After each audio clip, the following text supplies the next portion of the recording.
It really is. It really is. Okay, Jessie, are you ready for this? I'm ready. I'm ready to go. I was like,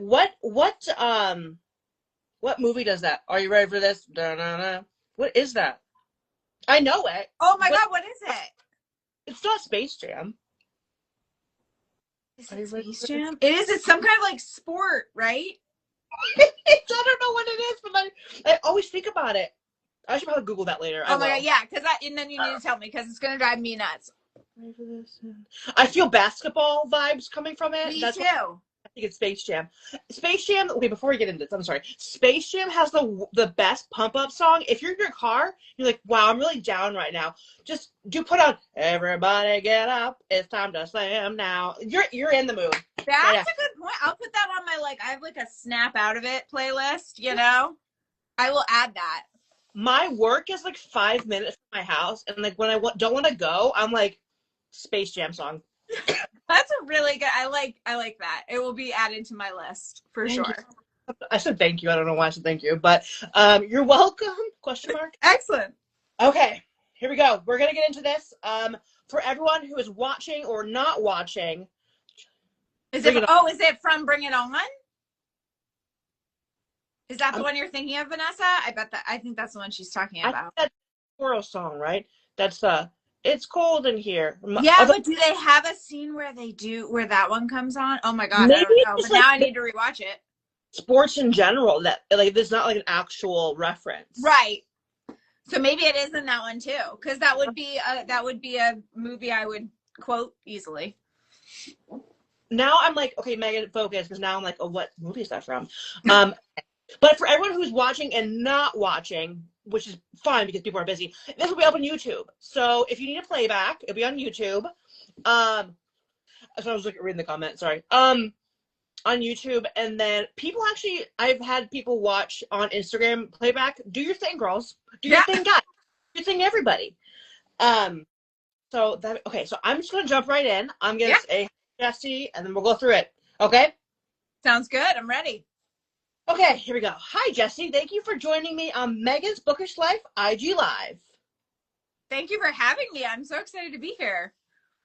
I always say the same thing. I always say, like, I hate asking this, and I do, but I'm going to give you a big task of introducing yourself that includes your favorite color and what your opinion is on Harry Styles. Okay. Oh, wow. Wow, that is like a big... That is big. You don't have to answer those. You don't have to answer those. No, I will gladly. So I am Jessie Halley. I published my first book this June.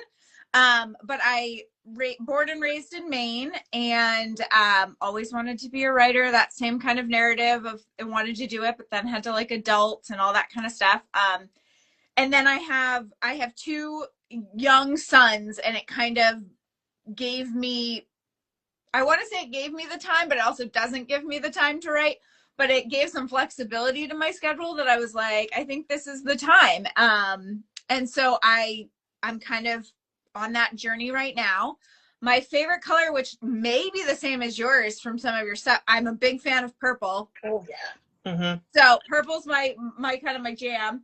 Harry Styles, it's an interesting question because I'm like an elder millennial, so he was a little bit younger than me, so I kind of came into the Harry Styles like later, but I love his music, I love the stuff, but I was like a NSYNC Backstreet Boys girl, so I kind of missed. Okay. I didn't get on the whole bandwagon. I mean, I still can join. I mean, why not? So I'm a millennial, but I'm like almost not. Like I'm like 4 years, so a younger millennial maybe. Yeah. But this is my thing about Harry Styles and One Direction. When they were like big in like 2011, 2012, I got on the train real quick because I love boy bands. I was an NSYNC person. My mom was like a Backstreet Boys, so I was like, whatever. But I was their age back then. So everyone was like 9 years old and didn't have a chance. And I'm in my 20s saying, hey, guess what? I do. I love that. I felt that way. Like when I watch shows, I'm like, well, I am their age, like in real life. So if you need someone to hold your hand, I'm also here. We are same age. So like, I'm like, whenever concert from One Direction back then, everyone's like 10 years old trying to like be cool, and I'm like, don't worry, I got it. You're like, I'm here. Yeah. So that was, I just love Harry Styles in general. I can like get off that topic because I'll keep going. But I do want to go back to you real quick. Yes. Because are you? This is my warm-up question, and you're gonna be like, Megan, this is weird, but I'm gonna do it. So in November of last year, you posted on your Facebook page, I went back, that you were going to the Dollar Tree and that you have a real weakness there. This question has nothing to do with books, but what are your Dollar Tree staples? Because I am obsessed with getting their cards there. Like they're like 50 cents, 2 for $1 cards or whatever. 100%. First of all, I didn't even know I ever posted that, so I love that. And I did. I went there yesterday. So, but cards, yes. I get so mad when like my mom's like, "Oh, I went and bought like a card." I'm like, for like $5, the Dollar Tree, Mom, Dollar Tree. Mm-hmm. What else do I love to buy there that I don't need? I buy a lot of like office supplies and like organization, like baskets and random, and then I buy a lot of like kid like art supplies because I'm like, you guys can do whatever, and I didn't spend a ton on it. So but yeah, the Dollar Tree is kind of my that's my jam. I'm there a lot. Like I said, I was there yesterday. So I love using my journalistic power to wow you that you actually did post that, I promise. I believe you, because it really is. It's my weakness. And I always end up like, I love those stores where you're like, it's a dollar store, so I'm not going to spend a lot. And then I spend more than I would if I went anywhere else. So. The whole cart adds up more than to $1. Let me tell you that. 100%. I've gotten to Five Below recently. I don't know why I'm like into that now. But when I was like a Dollar Tree person, this was like 10-ish years ago, because they used to sell this brand of cookie. And okay, it was so weird. It was like I love Butterfinger. It was a Butterfinger little like cookie snack. And that was the only time I saw it. And then once it like got out of the stores, I go, blocked. I'm not going ever again. I'm out. Yeah. No. I did go again, but I was so mad. They got rid of that. I said, don't discontinue. No. Okay. We're taking a break. Literally. Come back, guys. I do want to get into also your writing, because that's like a thing. So you published your first book called Only Some Stars Fall in like June last year. Yes. 25. What did your writing journey look before that? I know you said when you have kids, like, were you the kind of person who started writing when they were like babies, or was it a little bit before? Yeah, so I mean, I definitely started writing when I was pretty young. I joke, one of my best friends and we wrote Mary-Kate and Ashley fanfic. I didn't even realize that was I didn't know fanfic. Again, I'm an elder millennial, so like fanfic wasn't a thing. But when we were looking back on it, I'm like, we were writing fanfic, Mary-Kate and Ashley fanfic. So a lot of like old clunky PC computers that like, parents are like, you can have that in your room because it like barely works. And we would like stay up all night writing, like pretending we were twins and solving some huge murder mystery, but also falling in love with like another set of twins somewhere. Something ridiculous like that, I think it's relatable. Keep going though. Right. Yeah. Right. So a lot of that. And then growing up in school, I had a learning disability. So I feel like, and reading and writing I'm still a slow reader, always was a slow reader. So I knew I wanted to do it, but then, like I said, like adulthood, and I was like, I have to go to I should go to college, I should do the things. And I have a degree in communication. And then I always have story ideas, but again, life was in the way. And then COVID, it was actually COVID. I was talking with a friend who had self-published.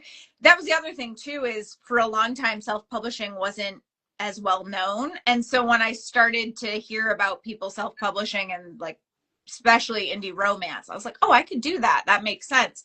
So during COVID, my son I only had one at the time, and he was 18 months. And so we were just home. So I started really like, I was like, you know what? This is time to write the book, the one that you've been thinking about.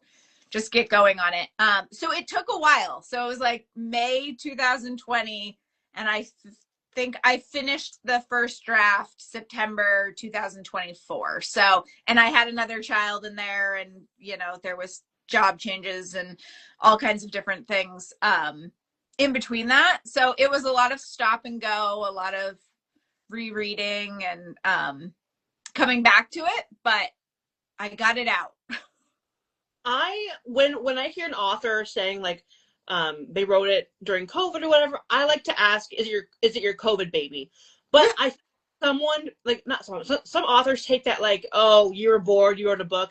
I don't mean that at all. I totally mean that like I'm happy that you found your passion during COVID when a time is so freaking hard. And Totally. so like when you say was that your COVID baby, like you watched that baby grow. That is a good thing. So yes. That was your COVID baby. And I think too, like in that time, we were all like struggling with, you know, finding inspiration, and it was scary. And especially in the beginning, like when I started it, you're like, when are we going to be able to leave the house? And, you know, you're looking for anything. And I think it also gave us all like a little bit of like a reality check of like, whoa, we've never dealt with this. So if there's something I want to do, like, why don't I get going? And it was a great distraction as well. But like you said, it wasn't necessarily that I didn't plan to do it, but it definitely gave me the time and motivation. And I needed to feel like I had some purpose when we were all kind of like waiting around for like, what's the next plan? Wholeheartedly agree. And I do want to real quick touch on the before fan fiction, because obviously Mary-Kate Ashley, who cares? But in third grade, I did a presentation. I was both Mary-Kate and Ashley. I don't know how that went, but I knew how to use my humor back then, so I bet it was great. I bet it was amazing. I'm like, who was there? Who wants to tell me about it? I forget. But I did the same thing with the Jonas Brothers. I didn't know it was fan fiction. So early high school was the Joe Bros when they just came out. Yeah. And so my friend and I would pass a notebook during the halls. I don't remember what was in there, but I remember I was a Kevin girl. She was a Nick girl. We write fan fiction handwriting and then pass it to each other. It was not even called fan fiction. If it was, I was oblivious. Yes. Oh, yeah, we got another one. Yeah. Yes. Can you ask me what it was about? But actually don't, because I have no idea. I don't even know if she remembers. But I mean, I'm like getting heated in a good way. So fan fiction has helped authors find what they love to write too. But readers, it got me real into reading. So we love the household. Yeah, no, it does. It really, like, you start to, it was just like, it's like a jumping off spot to like figure out where you want to go and what you want to do with it. And we did the same thing. We would write stuff back and forth in notepads, and you know, when my friend Allie's parents were moving, they were like cleaning out the rooms, and they were like, we found some of your old stuff. And I'm like, oh no, that's scary. So I don't know where it is or what she's doing with it, but I know with Allie, it will probably resurface at some point. Did you have a computer room? Were you writing your Mary-Kate Ashley on the computer in the computer room? So I had a computer room at my house. At her house, her parents had given her, I think it was like an old PC that they didn't use. So we had it in her room, so we could stay up to like 3 a.m. writing our mystery fanfic. You can solve any crime by dinner time, and I hope you really can. Oh my gosh. Okay, so you currently live, and have you lived in Maine your whole life? I have, other than for a short time. I lived in North Carolina, and I went to school at Salem State, or in Salem, Massachusetts, for a semester. So like those are kind of my only times, but most of it I've been here. My family is here. I'm really rooted in Maine. Extended family, we're all kind of here. So I do also know that Only Some Stars Fall is set in Maine. So I'm going to do my research question again. So you wrote on a graphic you posted in August 2025. Wow, I really went back. I love that you have the dates. Like it Yeah, really, I was like, it really. why did I write all this? No, I did. I was like at like work going, okay, which date is this? During I my job. love it. So I know Maine is literally your house. Like this, you live in Maine. But what parts of Maine did you enjoy so much that you were like, I'm gonna write a book based on here? For sure. So the lakes in Maine, specifically, lots of them, helped inspire it. But I spend a lot of time on a lake called Moosehead Lake here in Maine, and it's the biggest lake in Maine, and it's just magical. Like I said, I grew up going there every summer. We have a camp there, and so I think that fantasy of like when you're younger being like, oh, it'd be so cool to have like some summer romance.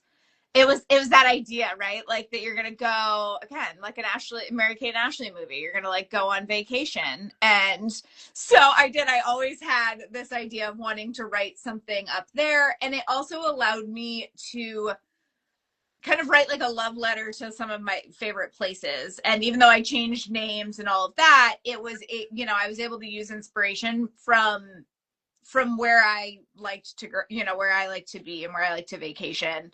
And then all the lakes, we have some beautiful lakes here in Maine, but I also wanted to write it so that anyone who has spent time on a lake, I know so many people that have great memories of like family get-togethers, reunions on lakes, anywhere kind of in the country that they could relate.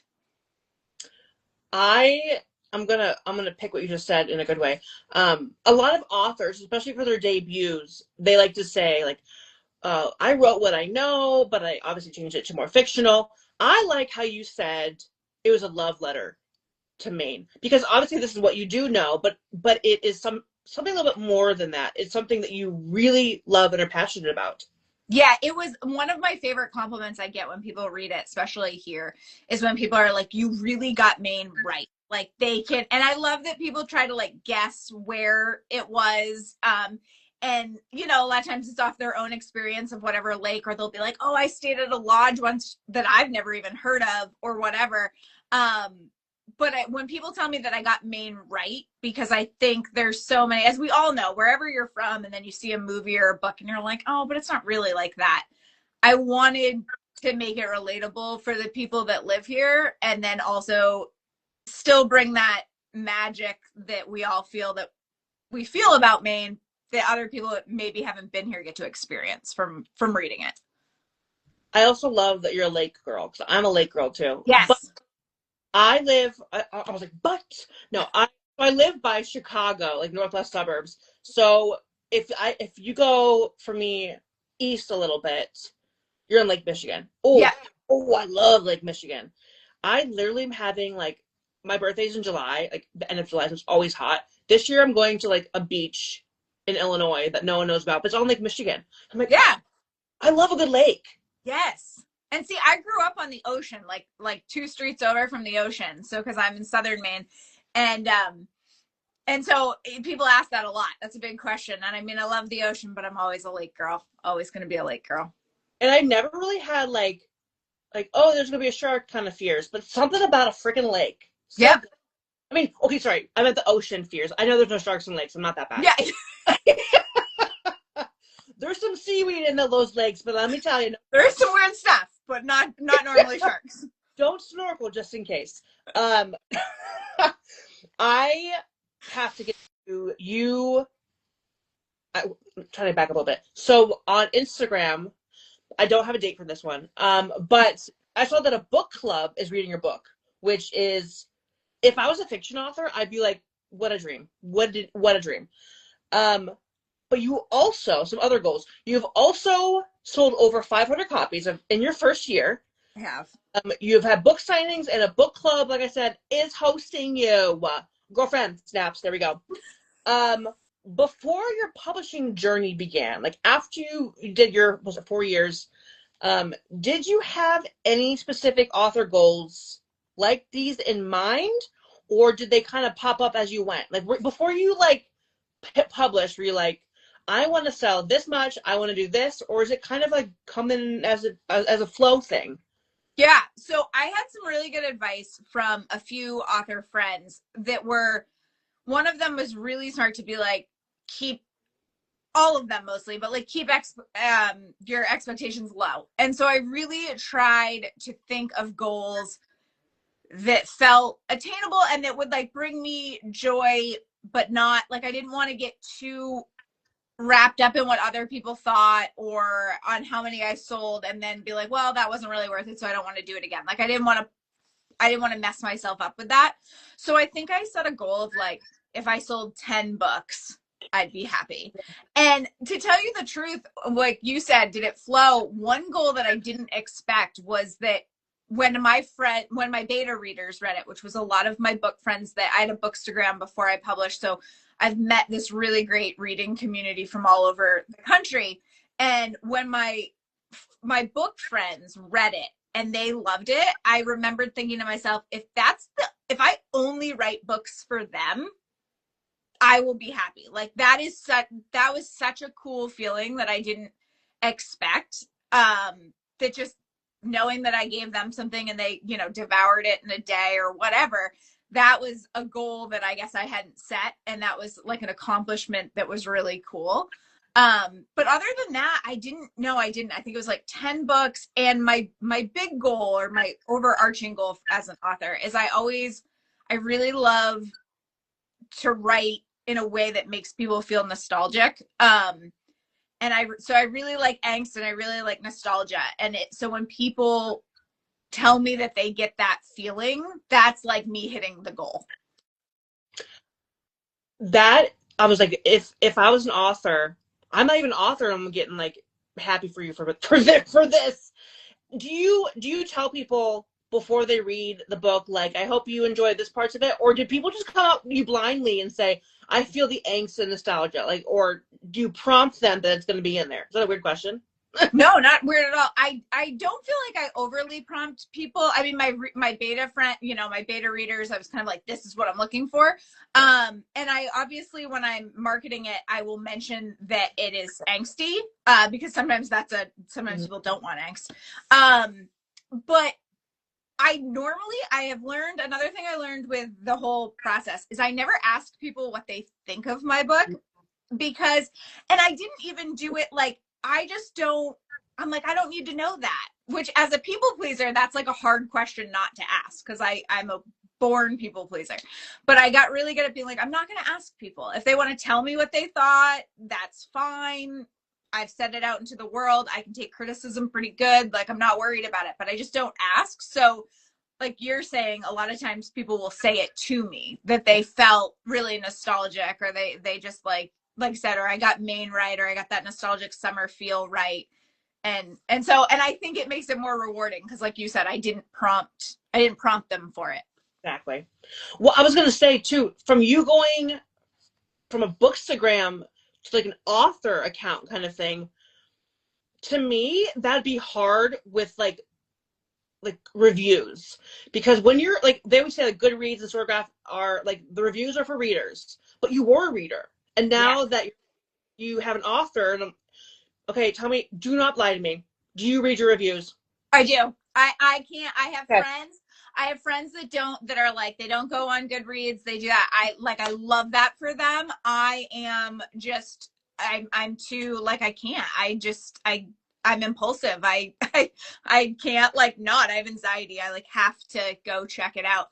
But I've somehow, I mean, one, I don't have like a gazillion reviews, so I haven't had to go through. I like prepped myself for really mean reviews, and I like haven't gotten I've gotten like ones that are like, it wasn't for them, but I haven't gotten like really mean ones. So I think I'm almost like, I was like, oh man, like I haven't gotten that one that like somebody just like is like really, I'm like, oh, I was prepped for that. Like thought that was part of like my growth journey here. So I'm sure I'll get one someday. But most of the reviews I've gotten have been either the criticism has been helpful, and I love that. Like the readers that, I'm all for a truthful review. I love it when readers can give you some really good criticism. But I have to read them. I can't not. I wish I didn't. I don't do it as much now. I feel like now, after it's been out, and I feel like maybe later on it will be easier to ignore it. But in the beginning, you're just like, I just put something out into the world and I have no idea. was going to say, this is a threat to everyone watching. Never give her a bad review. That's from me, not from her. Jessie is fun with them. I'm not. It's a hard one to, like you said too, it was weird going from a reader to you know, and like you said, there's such a, and I respect the reader space to the author space, and so that's why too I was like, if I'm gonna read reviews, I have to go into it knowing that like that is the reader space and they get to say whatever they want, because I was one for a long time before that, and so it doesn't really bother me. But I mean, I, like I said, I can't not. I think that'd be me too. I think that would. It's hard, like, you know, it's there. You're like, all I have to do is. Oh, you just click one click, and they're yeah. Exactly. Okay, Jeff, what is next for you? You got some books on I almost said on hold. Work in progress. You got signings. What do you got for me? Yeah. So I'm working on a book right now. I am a slow writer, as we saw how long that one took. So I'm hoping that I can put it out next fall, but it is, I decided to go, one thing with Maine is I feel like our seasons are also characters. So I really wanted to write the summer romance. I knew when I wrote Only Some Stars Fall, it's a summer book and it could be hard to market in other seasons and things like that. But I feel like summer here, all of our seasons are very, and you probably feel it too, because Chicago area also kind of gets, you know, all of them. So I've switched and I'm doing a winter book. I'm doing a friends to lovers. Yeah, and it spans 10 years, so it will be like 3 time jumps, and I'm really excited about it. So it starts when they're in high school, then right after college, and then like right before their 30s. Oh my God. So I think it will be, I'm excited for it, and I'm working on that now. And then for signings, I don't have I've got a few in the works that haven't been announced, and I'll probably do some local around here, but I don't have any yet where I'm traveling for them. Hopefully at some point. I am going to go to, as a reader though, I'm going to Love Letters in Boston, the Southern Bells convention signing that they're doing. So I'm excited to go to that, and I love just being able to see all the book. I love like book events, because you're like, these are my people. I'm just with all my people. I'm trying to think. Is it, I know it's the Bells. Are they officially called the Southern Bells? I don't remember. Yeah, it's like Southern Bells is like their, and then they do all the different events. They just did like Holiday with the Bells was like last weekend, and I went to, they had one in Austin, Texas that I went to this September, just as a reader. But it's just such a supportive community, and the romance world is so fun, and just chatting with people in line, and, you know, trading bracelets and stickers and all that kind of stuff. So I'm looking forward to going again. I'm going to my first Southern Bells event. I usually go to Wild and Windy, Chicago. Yep. Not going this year, but I'm going to the one in June in Minneapolis. So, Star of the North or whatever. I'll be there. I mean, as a reader, I'm not an author.